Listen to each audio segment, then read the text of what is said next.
ನಡಿ ಈಗ ಶುರು ಮಾಡೋಣ.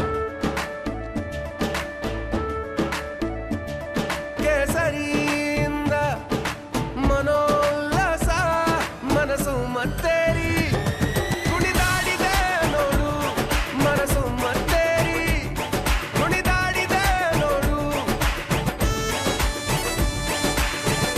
ಕ್ಷಣ ಕ್ಷಣವೂ ಆಚರಿಸಿ ಕೇಸರಿ ಹಬ್ಬ.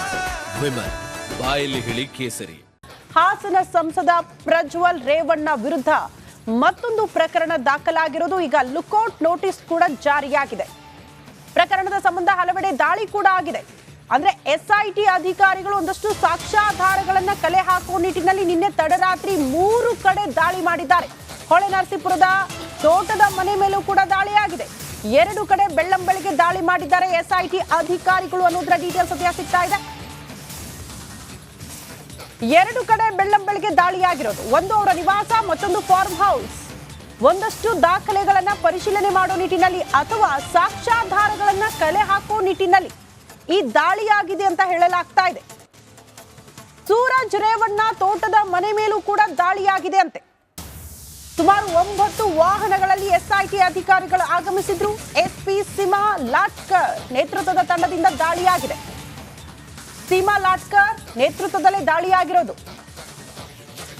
ಒಂದಷ್ಟು ಸಾಕ್ಷ್ಯಾಧಾರಗಳನ್ನ ಕಲೆ ಹಾಕಲೇಬೇಕಾದಂತ ಅನಿವಾರ್ಯತೆ ಈ ಪ್ರಕರಣಕ್ಕೆ ಸಂಬಂಧಪಟ್ಟಂತೆ. ಅಂದ್ರೆ ಏನ್ ಮಾಡ್ತಾರೆ, ಸಾಮಾನ್ಯವಾಗಿ ಎಲ್ಲಿ ಕೃತ್ಯ ನಡೆದಿರಬಹುದು ಅನ್ನೋ ಅನುಮಾನಗಳಿರುತ್ತೋ ಆ ಜಾಗಗಳಿಗೆ ಹೋಗಿ ದಾಳಿ ನಡೆಸ್ತಾರೆ. ಅಲ್ಲಿನ CCTVಯ ಹಾರ್ಡ್ ಡಿಸ್ಕ್ ಹಾಗೆ ಲ್ಯಾಪ್ಟಾಪ್, ಮೊಬೈಲ್ ಇನ್ ಕೇಸ್ ಏನಾದ್ರೂ ಇದ್ರೆ ಆ ಮನೆಯಲ್ಲಿ ಅದರಲ್ಲಿ ಏನಾದ್ರೂ ಸಾಕ್ಷ್ಯಗಳಿದೆಯಾ ಅನ್ನೋದಕ್ಕೆ ಸಂಬಂಧಪಟ್ಟಂತೆ ಈ ದಾಳಿ ನಡೆಯುತ್ತೆ. ಡಾಕ್ಯುಮೆಂಟ್ಸ್ ಅಂತ ಹೇಳಿ ಏನು ಹೆಚ್ಚಿನ ಕಲೆ ಹಾಕೋ ಅಥವಾ ಅಲ್ಲಿನ ತಪಾಸಣೆ ಮಾಡೋ ಪ್ರಯತ್ನಗಳು ಮಾಡೋದಿಲ್ಲ. ಬದಲಾಗಿ ವಿಡಿಯೋ ಸಾಕ್ಷ್ಯಗಳು ಪ್ರಮುಖವಾಗಿ ಅದ್ರ ಬಗ್ಗೆ ಗಮನ ಇಟ್ಕೊಂಡು ಈ ದಾಳಿಯನ್ನು ನಡೆಸಲಾಗಿರುತ್ತೆ. CCTV ನಾನು ಹೇಳಿದಾಗೆ ಲ್ಯಾಪ್ಟಾಪ್ಗಳಲ್ಲಿ ಏನಾದರೂ ಮಾಹಿತಿ ಇದೆಯಾ, ಫೋನ್ ಇದ್ರೆ ಇನ್ ಕೇಸ್ ಯಾವುದಾದ್ರೂ, ಅಥವಾ ಲ್ಯಾಂಡ್ಲೈನ್ಗಳಿದ್ರೆ ಅದರ ಒಂದಷ್ಟು ಮಾಹಿತಿಯನ್ನು ಕಲೆ ಹಾಕೋ ಪ್ರಯತ್ನ, ಈ ರೀತಿಯಾದ ವಿಚಾರಗಳ ಹಾಗೆ ಮಾಹಿತಿಗಳ ಸಂಗ್ರಹಕ್ಕೆ SITಯ ತಂಡ ಈ ದಾಳಿಯನ್ನು ನಡೆಸಿರೋದು, ಪರಿಶೀಲನೆಯನ್ನ ನಡೆಸ್ತಾ ಇದ್ದಾರೆ. ಇದರ ಜೊತೆಗೆ ಆ ಜಾಗದಲ್ಲಿ ಏನಾದರೂ ಸಾಕ್ಷ್ಯಗಳು, ಇಲ್ಲಿ ಕೃತ್ಯ ನಡೆದಿರಬಹುದು ಅನ್ನೋದಕ್ಕೆ ಸಂಬಂಧಪಟ್ಟಂತೆ ಏನಾದರೂ ಸಾಕ್ಷ್ಯ ಸಿಗುತ್ತಾ ಅಂತ ಹೇಳಿ ಹುಡುಕಾಟ ಮಾಡೋ ಪ್ರಯತ್ನವನ್ನ ಮಾಡ್ತಾ ಹೋಗ್ತಾರೆ. ರೈಟ್, ಫಾರ್ಮ್ ಹೌಸ್ ಬಳಿಯಿಂದ ನನ್ನ ಕಲೀಗ್ ನಾಗೇಂದ್ರ ಬಾಬು ನೇರ ಸಂಪರ್ಕದಲ್ಲಿ. ನಾಗೇಂದ್ರ ಬಾಬು, ಏನ್ ಗಮನಿಸ್ತಿದ್ದೀರಿ, ಅಲ್ಲಿ ಏನೆಲ್ಲ ಚಟುವಟಿಕೆಗಳು ಆಗ್ತಾ ಇದೆ SIT ತಂಡದಿಂದ, ಮಾಹಿತಿಯನ್ನು ಹಂಚ್ಕೊಳ್ತಾ ಹೋಗಬಹುದಾ? ಶ್ರುತಿ, ಈಗ ನಾನೀಗ ಹಾಸನದ ಹೊಳೆನರಸೀಪುರದ ರೇವಣ್ಣ ಅವರ ನಿವಾಸದ ಮುಂಭಾಗಕ್ಕೆ ಬಂದಿದ್ದೀನಿ.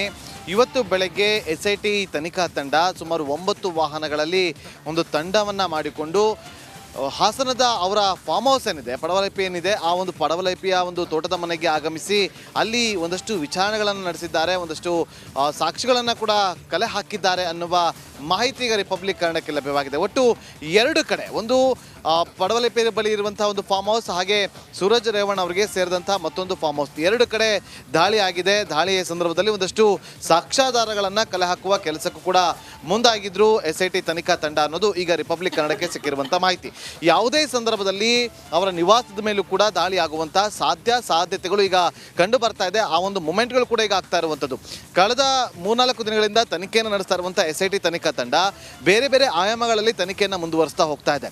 ಈಗ ಈ ಒಂದು ದಾಳಿಯ ಸಂದರ್ಭದಲ್ಲಿ ಇವತ್ತು ಬೆಳಗ್ಗೆ ಏನು ಸುಮಾರು 9 ವಾಹನಗಳಲ್ಲಿ ಬಂದಂಥ SIT ತನಿಖಾ ತಂಡ ಅಲ್ಲಿದ್ದಂತಹ ಸಿಬ್ಬಂದಿಗಳನ್ನು ವಿಚಾರಣೆಗೊಳಪಡಿಸಿದ್ರು ಅನ್ನುವ ಮಾಹಿತಿ ಸಿಕ್ಕಿದೆ.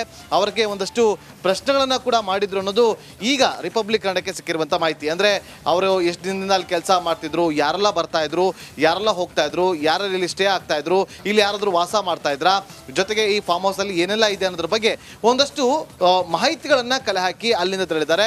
ಅದೇ ರೀತಿಯಾಗಿ ಸೂರಜ್ ರೇವಣ್ಣ ಅವರಿಗೆ ಸಂಬಂಧಪಟ್ಟಂತಹ ಫಾರ್ಮ್ ಹೌಸ್ಗೂ ಕೂಡ ತೆರಳಿ ಅಲ್ಲಿಯೂ ಕೂಡ ಇದೇ ರೀತಿಯಾದಂತಹ ಒಂದಷ್ಟು ಪರಿಶೀಲನೆಗಳನ್ನು ಕೂಡ ಮಾಡಿರುವಂತಹ SIT ತನಿಖಾ ತಂಡ ಇವತ್ತು ಈ ಒಂದು ರೇವಣ್ಣ ಅವರ ನಿವಾಸಕ್ಕೂ ಕೂಡ ಅವರು ಭೇಟಿ ಕೊಡುವಂತಹ ಸಾಧ್ಯತೆಗಳು ಕಂಡು ಬರ್ತಾ ಇದೆ. ಶ್ರುತಿ. ಓಕೆ ನಾಗೇಂದ್ರ ಬಾಬು, ಧನ್ಯವಾದಗಳು ತಮ್ಮೆಲ್ಲ ಮಾಹಿತಿಗೆ.